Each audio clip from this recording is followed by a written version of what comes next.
Bro paste ஐஸ்கிரீமும் ஒன்னா வச்சு சாப்பிடுங்க. நான் உங்க சப்ஸ்கிரைபர். அட அதுக்கு என்னங்க அந்த டாஸ் செஞ்சுட்டா போச்சு. சோலி முடிச்சு. நீங்க சொன்ன மாதிரி ஐஸ்கிரீம் எடுத்துட்டு வந்துச்சு, பேஸ்ட் எடுத்துட்டு வந்துச்சு. சரி ரெண்டையும் ஒன்னா மிக்ஸ் பண்ணி சாப்பிட்டு டேஸ்ட் எப்படி சொல்லி பார்த்தரலாம். சோதிக்காதீங்க.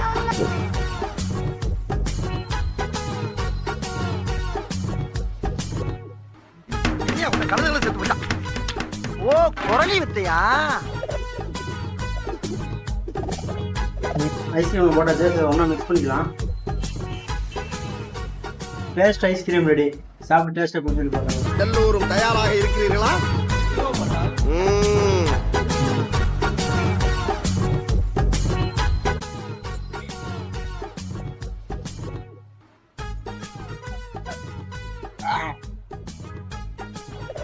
நீங்க சொன்ன மாதிரி இந்த டாஸ்க் கம்ப்ளீட் பண்ணியாச்சு. ஸோ இது யாரும் நீங்க ட்ரை பண்ண வேண்டாம். நெக்ஸ்ட் என்ன டாஸ்க் சொல்லி கமெண்ட் செக்ஷன்ல கமெண்ட் பண்ணுங்க, அதையும் பண்ணிடலாம்.